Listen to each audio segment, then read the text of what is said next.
إن الحمد لله نحمده ونستعينه ونستغفره ونؤمن به ونتوكل عليه ونعوذ بالله من شرور أنفسنا ومن سيئات أعمالنا.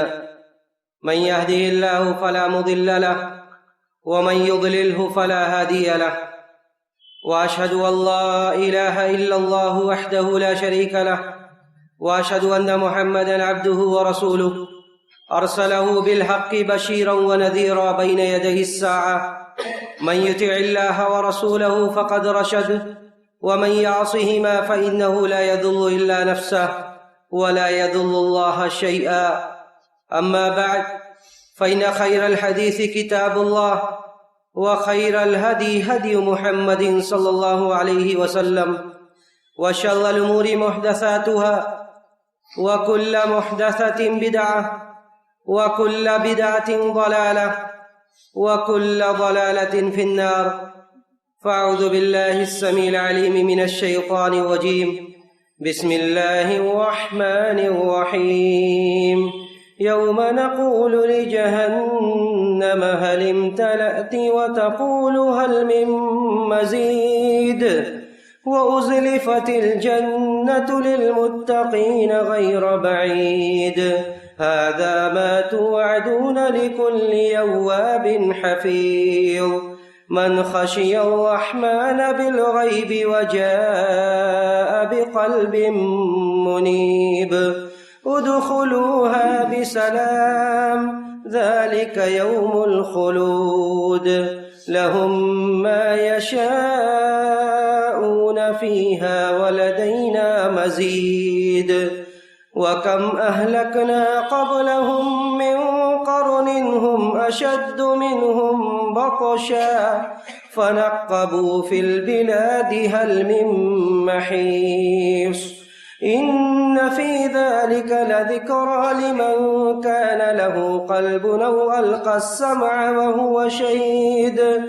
ولقد خلقنا السماوات والأرض وما بينهما في 6 أيام وما مسنا من لغوب. فاصبر على ما يقولون وسبح بحمد ربك قبل طلوع الشمس وقبل الغروب، ومن الليل فسبحه وأدبار السجود. واستمع يوم ينادي المناد من مكان قريب. يوم يسمعون الصيحة بالحق، ذلك يوم الخروج. إنا نحن نحيي ونميت وإلينا المصير. يوم تشقق الأرض عنهم سراعا، ذلك حشر علينا يسير. نحن أعلم بما يقولون وما أنت عليهم بجبار. فذكر بالقرآن من يخاف وعيد. وقال عز من قائل: هو الذي أضحك وأبكى، هو الذي أمات وأحيا، وأنه خلق الزوجين الذكر والأنثى من نطفة إذا تمنى. محترم بزرگوں، نوجوان ساتھیوں، عزیز ماؤں اور بہنوں، خوشی اور غم یہ انسانی زندگی کا جزء لا ينفک ہے. یہ ایسا حصہ ہے جس کا سامنا ہر انسانی زندگی کرتی ہے. اللہ رب العزت والجلال نے انسانی طبیعت کچھ اس طرح کی بنائی کہ بعض چیزوں پر اسے خوشی حاصل ہوتی ہے. زندگی میں بعض کامیابیاں جب آتی ہے سامنے تو انسان خوش ہوتا ہے. اس کے برخلاف زندگی میں کچھ اتار چڑھاؤ ایسے آتے ہیں جس پر انسان غمگین ہوتا ہے. جس پر رنجیدہ ہوتا ہے،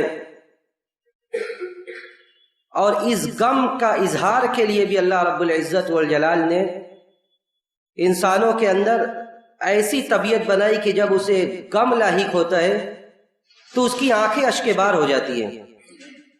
جب اس کا دل اندر سے مغموم ہوتا ہے تو اس کا اظہار آنکھوں کے ذریعے ہوتا ہے، اور آنکھوں سے آنسو جاری ہونے لگتا ہے. تو یہ خوشی اور غم کی کیفیت، یہ آنکھوں کا اشک بار ہونا، یہ سب کچھ اللہ رب العزت والجلال کی جانب سے ہے.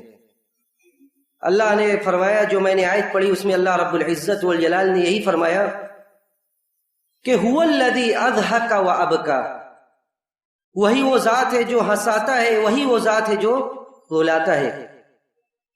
یعنی جس نے پیدا کیا ہے ہمیں، وہی ہمیں ہنساتا ہے، وہی ہمیں رلاتا ہے.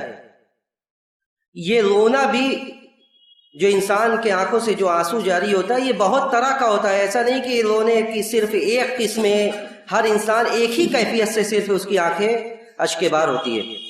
ابن القیم رحمہ اللہ نے اپنی کتاب کے اندر رونے 10 طرح کے رونے کا تذکرہ کیا ہے کہ انسان 10 وجوہات کی بنا پر روتا ہے. کبھی رحمت اور ترس کی وجہ سے روتا ہے، کسی کو دیکھتا ہے ترس آ جاتی ہے، رونے لگتا ہے. کبھی محبت کی وجہ سے روتا ہے، کوئی اولاد اپنے ماں باپ سے دور ہو رہی ہے، شوہر اپنے بیوی سے دور ہو رہا ہے، اس کی آنکھیں اشک بار ہو جاتی ہے. کبھی حزن و ملال کی وجہ سے آدمی روتا ہے، کبھی خوف کی وجہ سے روتا ہے. خوف اور حزن میں فرق ہے. خوف مستقبل کے بارے میں آدمی سوچتا ہے کہ ابھی ایسے حالات ہیں، آگے کیا ہوگا، ان ساری چیزوں کو وہ سوچ کے رونے لگتا ہے. اور حزن، ماضی میں کوئی حادثہ ہوا ہے، کوئی قریبی رشتہ دار اس دنیا سے چلا گیا، اس کی جب بھی یادیں آتی ہے آنکھیں اشک بار ہو جاتی ہے. اسی طرح آدمی خوشی سے روتا ہے. اور یہ کہنے کی بات نہیں ہے کہ آدمی آنکھ جو ہے آنسو جاری ہوتا ہے تو کبھی کبھار خوشی کا بھی ہوتا ہے. صحیح حدیث سے یہ ثابت ہے کہ نبی علیہ الصلوۃ والسلام جب حضرت ابو بکر رضی اللہ تعالیٰ عنہ کو سے یہ کہتے ہیں کہ اب ہجرت کی اجازت دے دی گئی ہے، تو اما عائشہ رضی اللہ تعالیٰ عنہ بیان کرتی ہے کہ دوپہر کے وقت جب نبی علیہ الصلوۃ والسلام میرے گھر تشریف لاتے ہیں اور آ کر یہ خبر دیتے ہیں کہ اب ہجرت کی اجازت دے دی گئی ہے، تو کہتی ہیں عائشہ رضی اللہ تعالیٰ عنہ کہ یہ وہ پہلا وقت ہوتا ہے جب میں اپنے والد کو خوشی سے روتے ہوئے دیکھتی ہوں. تو یہ رونا خوشی سے بھی کبھی کبھار ہوتا ہے، کبھی مجبوری کی وجہ سے آدمی روتا ہے. جب بڑھاپے کی کیفیت ہو جاتی ہے، جب آدمی اپنے حالات پر غور کرتا ہے کہ کل تک ہمارے ارد گرد بہت سارے لوگ تھے، آج میں تنہا ہوں، تو ابن القیم کہتے ہیں کہ بسا اوقات آدمی بڑھاپے اور کمزوری کی وجہ سے بھی روتا ہے. بسا اوقات آدمی نفاق کی وجہ سے روتا ہے. جو منافقین ہوتے تھے نبی علیہ الصلوۃ والسلام کے زمانے میں، ان کے دل میں اسلام یا ایمان اور اہل ایمان کی کوئی محبت نہیں تھی، لیکن جب اللہ کے رسول صلی اللہ علیہ وسلم کے پاس آتے تھے ایسا روتے تھے جیسے اسلام اور مسلمانوں کا ان سے بڑا دفاع کرنے والا اور ان سے زیادہ اسلام اور مسلمانوں کی محبت کسی کے سینے میں نہیں ہے. تو یہ منافقین کا اور یہ نفاق کا رونا تھا. اسی طرح ایک رونا کہتے ہیں کرائے کا رونا. عرب میں یہ دستور تھا کہ جب کوئی غمی کا موقع ہوتا تھا کرائے پر عورتوں کو بلایا جاتا تھا اور وہ آ کر روتی تھی. اور اسی طرح ابن القیم نے آخری بات ذکر کی کہ وہ بھی ایک رونا ہوتا ہے کہ آدمی کے اندر کچھ نہیں ہے لیکن وہ کسی کو دیکھتا ہے روتے ہوئے متاثر ہو جاتا ہے. کسی کو روتے ہوئے دیکھتا ہے، کسی کے قریبی رشتہ دار دنیا سے چلے گئے، اس کے اولاد کو روتے ہوئے دیکھتا ہے، رونے لگتا ہے. لیکن سوال یہ ہے کہ اللہ رب العزت والجلال ہم جس دین کو ماننے والے ہیں، جس اسلامی شریعت پر ہم عمل کرنے والے ہیں، رب ذوالجلال کی نظر میں کون سا رونا مرغوب ہے اور کس رونے کی ترغیب دی گئی؟ دیکھیے اللہ رب العزت والجلال کی نظر میں وہ آنسو انمول ہیں جو اللہ رب العزت والجلال کی خوف سے آپ کی آنکھوں میں طاری ہو جائے. جو اللہ کے خوف، اس کے عذاب کو یاد کر کے اللہ کے امید ملاقات کی امید میں آپ کے آنکھوں سے جو آنسو جاری ہو جائے، وہ آنسو انمول ہے. اس کو اللہ رب العزت والجلال کے ہاں اس کے برابر کوئی چیز نہیں ہے. نبی علیہ الصلوۃ والسلام نے صحیح حدیث کے اندر ارشاد فرمایا، ترمذی کی حدیث ہے، آپ نے فرمایا کہ لیس شیء احب الی اللہ من قطرتین واثرین. اللہ کے ہاں 2 قطروں سے بڑھ کر اور 2 نشانات سے بڑھ کر کوئی چیز نہیں ہے. قطرۃ دموع من خشیۃ اللہ وقطرۃ دم تحرق فی سبیل اللہ. یہ ایک آنسو کا کہ وہ قطرات جو اللہ کے خوف سے آپ کے آنسو آپ کی آنکھوں میں جاری ہو جائے، اللہ کے خوف سے آپ کے آنکھوں میں جو آنسو جاری ہو جائے، لیس شیء احب الی اللہ، اللہ کے یہاں اس سے زیادہ قیمتی کوئی شے نہیں ہے۔ وقطرۃ دم تحرق فی سبیل اللہ، اور خون کا وہ قطرہ جو اللہ کے رضا کو حاصل کرنے کے لیے، اللہ کے کلمے کو بلند کرنے کے لیے میدان کارزار میں خون کا جو قطرہ بہ جائے، وہ اللہ کے یہاں اس سے قیمتی کوئی چیز نہیں ہے۔ وہ اثرین، اور دو نشانات سے بڑھ کر اللہ کے یہاں کوئی بھی چیز محبوب نہیں ہے۔ اثرۃ فی سبیل اللہ، ایک وہ اثر، ایک وہ نشان جو اللہ کے راستے میں جہاد کرتے ہوئے آپ کے جسم پر کوئی اثر آ جائے، کوئی نشان آ جائے، وہ اللہ کے یہاں بہت قیمتی ہے۔ وہ اثرۃ فریضۃ من فرائض اللہ، اور ایک وہ نشانہ جو اللہ کے فرائض کو ادا کرتے ہوئے آپ کے جسم پر پڑ جائے۔ یہ قیمتی قالین نہیں تھی جب لوگوں کے اماماتوں پر، لوگوں کے پیشانیوں پر نماز پڑھتے ہوئے نشانات پڑ جاتے تھے۔ اس طرح کے نشانات، یا اللہ کی کوئی بھی عبادت کرتے ہوئے آپ کے جسم کے کسی بھی حصے پر کوئی نشانات پڑ جائے، احب الی اللہ، اللہ رب العزت والجلال کے ہاں یہ سب سے زیادہ محبوب شے ہے۔ تو نبی علیہ الصلوۃ والسلام نے فرمایا کہ جو آنسو، جب آپ کی آنکھیں اللہ کے خوف سے اشک بار ہو جائے، تو اس سے زیادہ قیمتی کوئی شے نہیں ہے۔ بلکہ نبی علیہ الصلوۃ والسلام نے فرمایا کہ وہ آنکھ اور اس آنکھ کا مالک جہنم میں نہیں جا سکتا جو اللہ کے خوف سے رونے لگے۔ لن یلج النار احد بکا من خشیۃ اللہ، جو آنکھ اللہ کے خوف سے رونے لگے، وہ آنکھ اور اس آنکھ والا جہنم میں نہیں جا سکتا۔ اسی لیے نبی علیہ الصلوۃ والسلام نے جب اس دن کا تذکرہ کیا جب نفسی نفسی کا سما ہوگا، لوگ اپنے اعمال کے حساب سے پسینوں میں شرابور ہوں گے، اس دن کچھ خاص لوگوں کا تذکرہ کیا گیا کہ ان خاص لوگوں کے اوپر مولا کائنات کا خاص رحم و کرم ہوگا۔ جس دن عرش کے سایہ کے علاوہ کوئی سایہ نہ ہوگا، لوگ پریشانی میں ہوں گے، سورج قریب کر دیا جائے گا، لوگ اپنے اعمال کے حساب سے پسینوں میں شرابور ہوں گے۔ اس دن کچھ خوش نصیبوں کا تذکرہ کیا گیا، اور اس میں ایک آدمی وہ بھی ہے، نبی علیہ الصلوۃ والسلام نے فرمایا کہ رجل ذکر اللہ خالیا ففاضت عیناہ، کہ ایک وہ بھی ہے کہ تنہائی میں جب وہ بیٹھتا ہے، وہ اپنے گناہوں کو یاد کرتا ہے، وہ اللہ رب العزت والجلال کے عذاب کو یاد کرتا ہے، رب ذوالجلال سے ملاقات کو یاد کرتا ہے، ففاضت عیناہ، تو اس کی آنکھیں بہہ پڑتی ہے، اس کی آنکھیں بہہ پڑتی ہے، وہ رونے لگتا ہے، اس کو اللہ کی یاد، اس کے عذاب کا خوف اس قدر ستاتا ہے کہ وہ رونے لگتا ہے۔ اسی لیے نبی علیہ الصلوۃ والسلام نے فرمایا کہ ایسی آنکھ، اللہ کے ہاں ایسی آنکھ پر جہنم کی آگ حرام ہے۔ عینان لا تمسہما النار، عین بکت من خشیت اللہ، کہ دو آنکھیں ہیں جس پر اللہ کی طرف سے جہنم کی آگ حرام ہے۔ عین بکت من خشیت اللہ، ایک وہ آنکھ جو اللہ کے خوف سے رونے لگے، اور عین باتت تحرس فی سبیل اللہ، اور دوسرے اس مجاہد کی آنکھیں جو اللہ کے حدود اور اس کے سرحد کی نگرانی کرتے ہوئے اپنی راتیں گزار دے، رات میں سو نہ سکے، اس کے اوپر بھی اللہ نے جہنم کو حرام قرار دیا ہے۔ اس حدیث میں غور کیجئے، نبی علیہ الصلوۃ والسلام نے مجاہد فی سبیل اللہ کے ساتھ وہ آدمی جو اللہ کے حدود اور سرحد کی نگرانی کرتے ہوئے اپنی راتیں گزار دے، اس کے اوپر جہاں جہنم کو حرام کیا، وہیں دوسری طرف اس آدمی کے اوپر جہنم کو حرام کیا جو آدمی کے آنکھوں سے اللہ کے خوف کی وجہ سے آنسو آ جائے۔ علماء کہتے ہیں کہ ایک آدمی وہ ہے جو اپنے نفس سے جہاد کر رہا ہے، دوسرا آدمی وہ ہے جو اللہ کے دشمنوں سے جہاد کر رہا ہے، اور اللہ رب العزت والجلال کے یہاں دونوں کا اجر برابر ہے کہ دونوں کے اوپر اللہ نے جہنم کو حرام قرار دیا ہے۔ تو یہ اللہ رب العزت والجلال کے نظر میں اس آنکھ اور اس صاحب آنکھ کی قیمت ہے جس کے دل میں اللہ کے خوف کی وجہ سے آنسو آ جائے۔ اس کی اہمیت کیوں ہے؟ اس لیے کہ یہ ہمارے دل کی نمائندگی کر رہا ہے، یہ آنکھیں ہمارے دل کی نمائندگی کر رہی ہے کہ ہمارے دل میں ایسی کیفیت ہے جس کی وجہ سے آنکھیں اشک بار ہے۔ اور اسی لیے علماء نے کہا کہ جب یہ اس آنکھوں کا یہ سوتا خشک ہو جائے، جب آنکھوں کا یہ سوتا خشک ہو جائے، حالات جیسے بھی ہو جائے، جتنے بھی مصائب و آلام آ جائے، دنیا ادھر سے ادھر کی ادھر ہو جائے، لیکن ہمارے دلوں پر کوئی اثر نہ آئے، تو یقین کر لو کہ یہ ہمارے سخت دلی کا نتیجہ ہے۔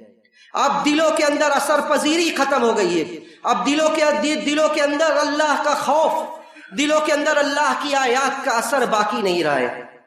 ابن القیم رحمہ اللہ کہتے تھے کہ متا اقحطت العیون من البکاء من خشیت اللہ فاعلم انہا من قسوۃ القلوب، کہ لوگوں جب آنکھوں کا یہ سوتا خشک ہو جائے، کچھ بھی ہو جائے، لیکن ہمارے دلوں پر اثر نہ ہو، جو مصائب و علام ہے ہم یہ اپنے آپ کو مناتے رہیں، یہ تسلی دیتے رہیں کہ یہ دوسروں کے اوپر آ رہے ہیں، ہمارے اوپر نہیں آئیں گے۔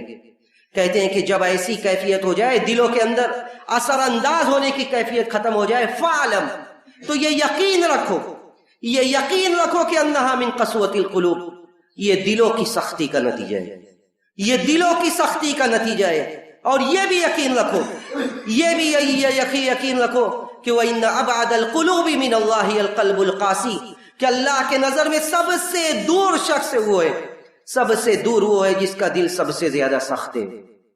تو اس کے یہ دلوں کی سختی کا نتیجہ ہے کہ کچھ بھی ہو جاتا ہے لیکن ہمارے دلوں کے اندر اثر پذیری کی صلاحیت ہی ختم ہو گئی ہے۔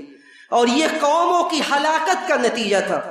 جب ایسی کیفیت پیدا ہو جائے تو یہ سمجھ جائیے کہ یہ قوم اب اللہ کے لیے، اس کے دین کے لیے مر مٹنے کا جذبہ اس کے اندر نہیں ہے، اللہ کے لیے اور اس کے دین کے لیے مر مٹنے کا جذبہ نہیں ہے۔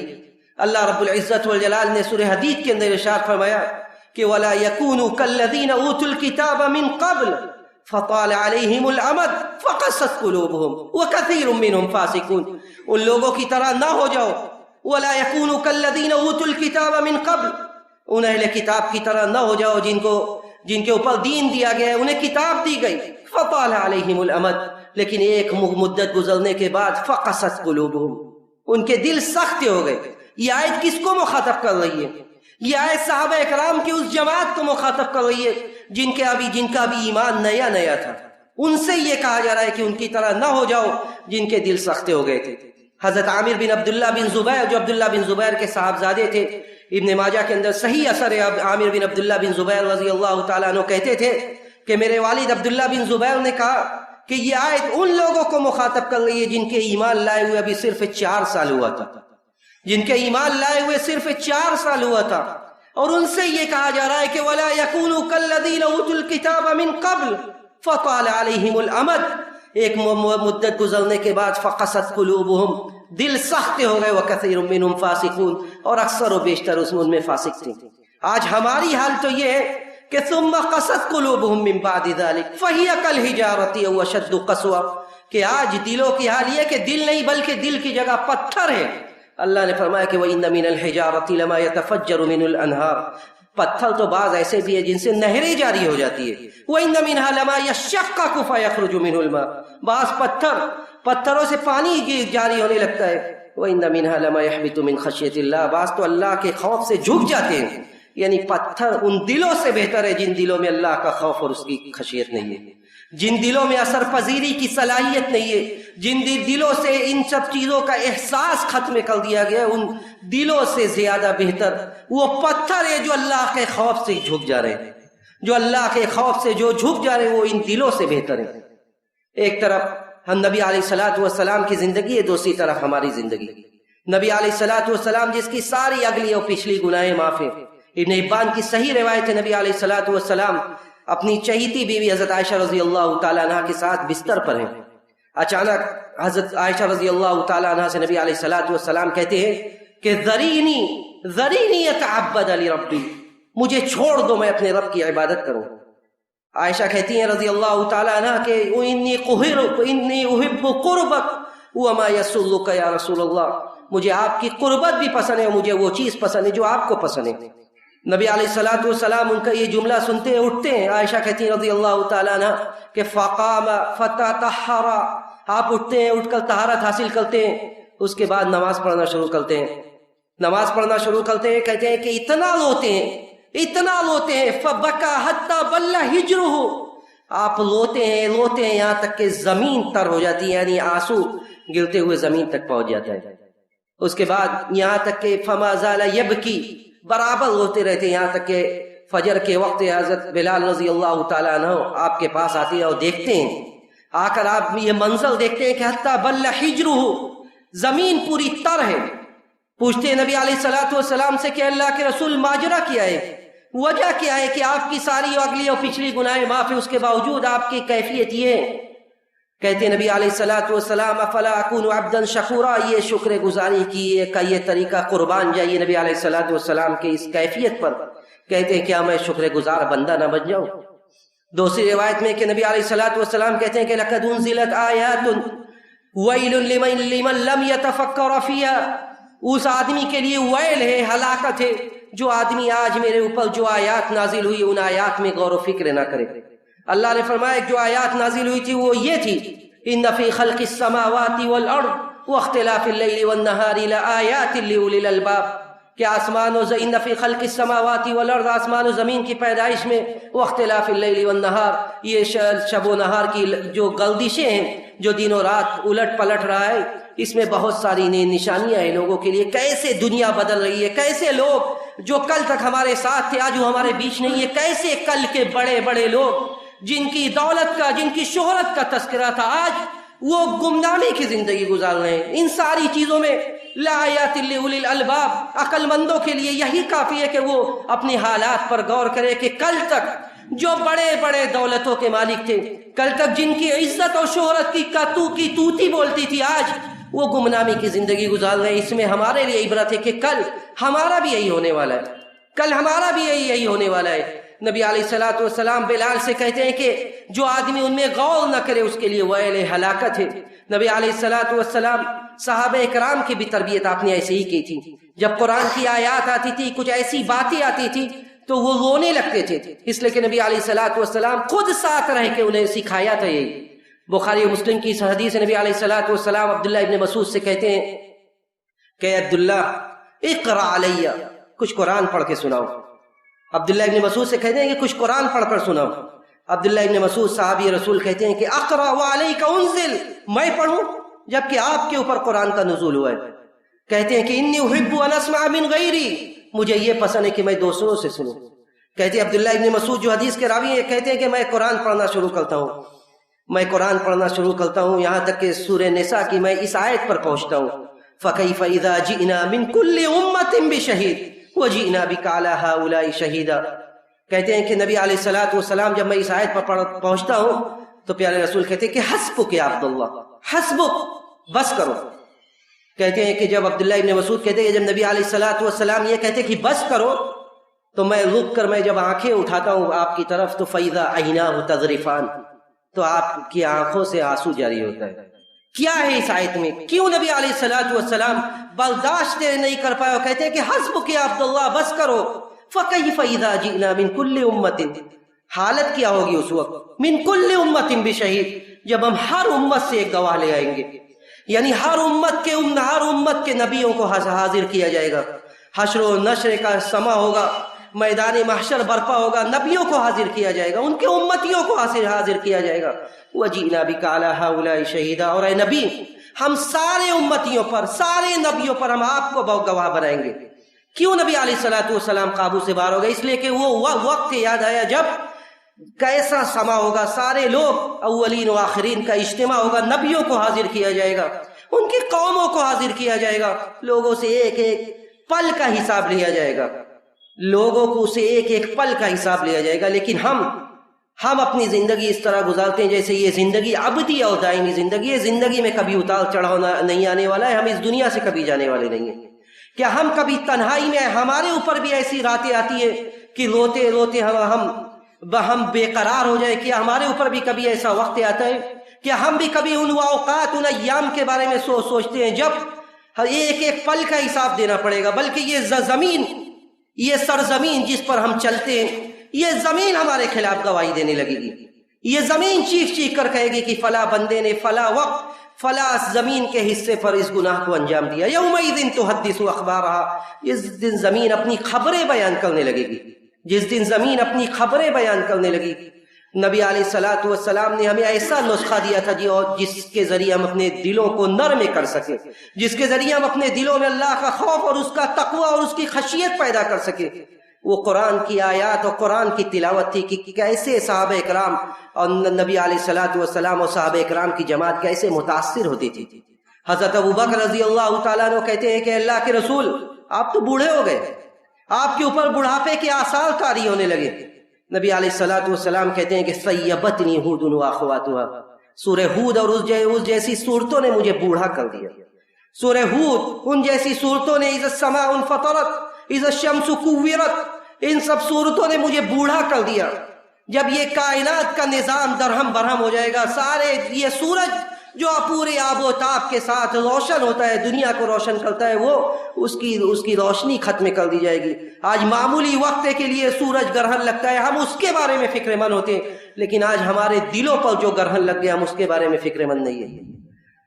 نبی علیہ الصلوۃ والسلام ان آیات میں غور کر کے اپنے دلوں کو جلا بخشتے تھے کہ جب یہ سورج بے نور ہو جائے گا، وَإِذَا السَّمَاءُ انفطرت، جب یہ آسمان پھٹ جائے گا، وَإِذَا النُّجُومُ انکدرت، ستارے بے نور ہو جائیں گے، عَلِمَتْ نَفْسٌ مَّا قَدَّمَتْ وَأَخَّرَتْ، یہ نفس جو بھی اس نے کیا ہے سب اس کو پتہ لگ جائے گا کہ ابھی تک اس نے کیا ہے.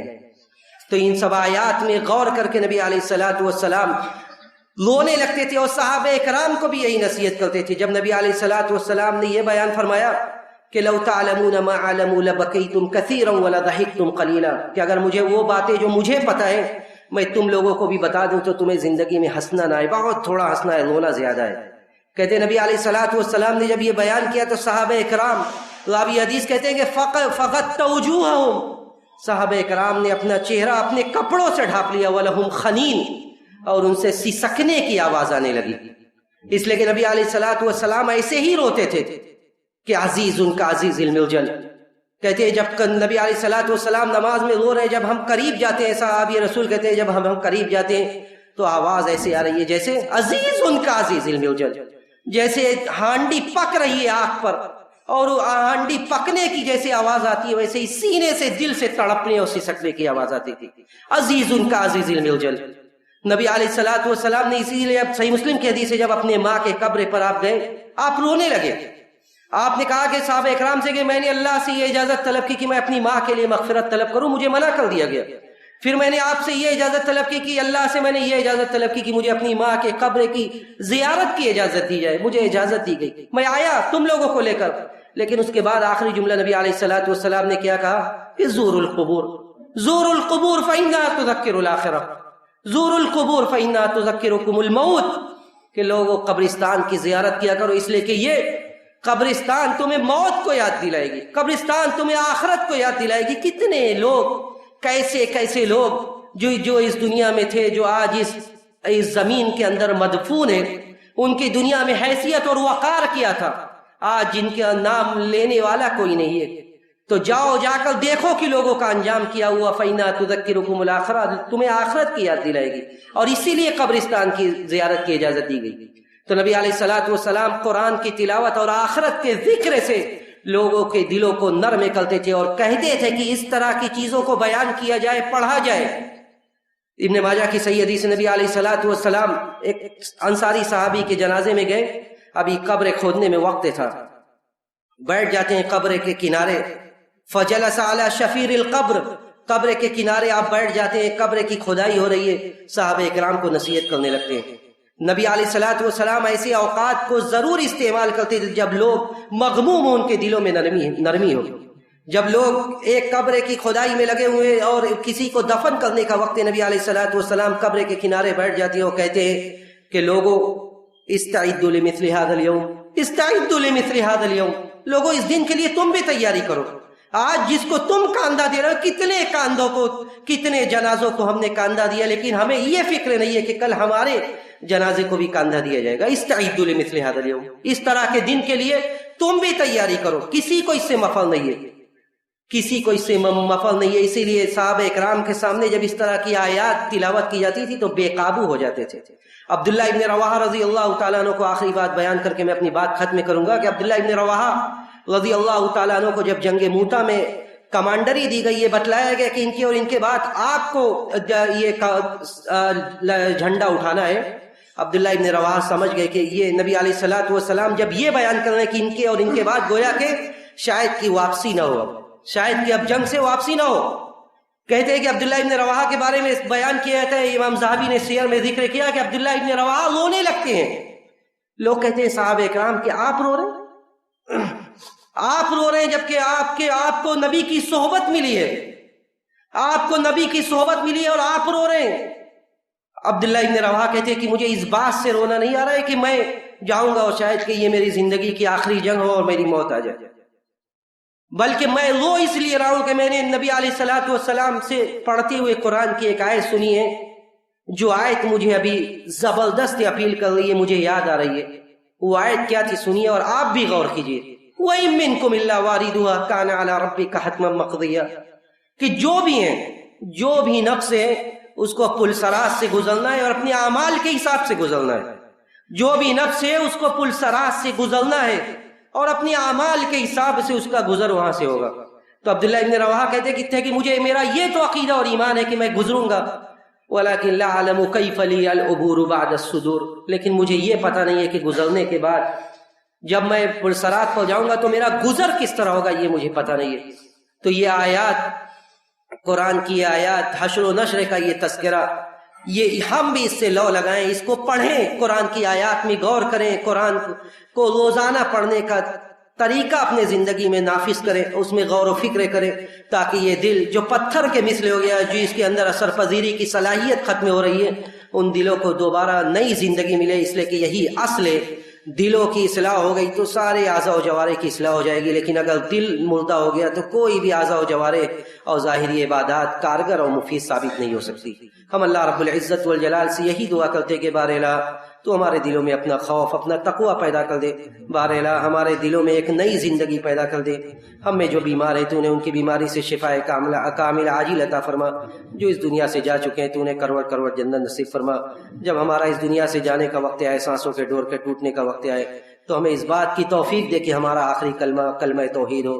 ربنا تقبل منا انك انت السميع العليم وتب علينا انك انت التواب الرحيم واخر دعوانا الحمد لله رب العالمين۔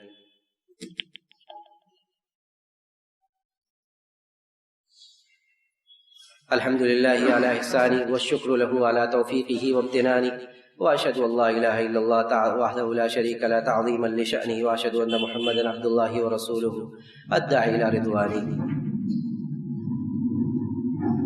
إن الله وملائكته يصلون على النبي يا أيها الذين آمنوا صلوا عليه وسلموا تسليما، اللهم صل على محمد وعلى آل محمد كما صليت على إبراهيم وعلى آل إبراهيم إنك حميد مجيد، اللهم بارك على محمد وعلى آل محمد كما باركت على إبراهيم وعلى آل إبراهيم إنك حميد مجيد، اللهم أعز الإسلام والمسلمين، اللهم أعز الإسلام والمسلمين وأذل الشرك والمشركين ودمر أعداء الدين، اللهم دمر أعداء الدين، اللهم عليك بأعداء الدين فإنهم لا يعجزونك، اللهم دمر ديارهم، اللهم دمر ديارهم، اللهم فرق جمعهم، اللهم دمر ديارهم وخالف بين كلمتهم وأنزل بهم بأسك الذي لا ترده عن القوم المجرمين، اللهم إنا نجعلك في نهورهم، اللهم إنا نجعلك في نهورهم ونعوذ بك من شرورهم، اللهم يا مقلب القلوب ثبت قلوبنا على دينك، اللهم يا مقلب القلوب ثبت قلوبنا على دينك، اللهم آت نفوسنا تقواها وزكها أنت خير من زكاها، أنت وليها ومولاها، ربنا آتنا في الدنيا حسنة وفي الآخرة حسنة وقنا عذاب النار۔ عباد الله رحمكم الله، إن الله يأمر بالعدل والإحسان وإيتاء ذي القربى وينهى عن الفحشاء والمنكر والبغي يعظكم لعلكم تذكرون، اذكروا الله يذكركم وادعوه يستجب لكم، ولذكر الله تعالى أعلى وأولى وأعز وأجل وأكبر۔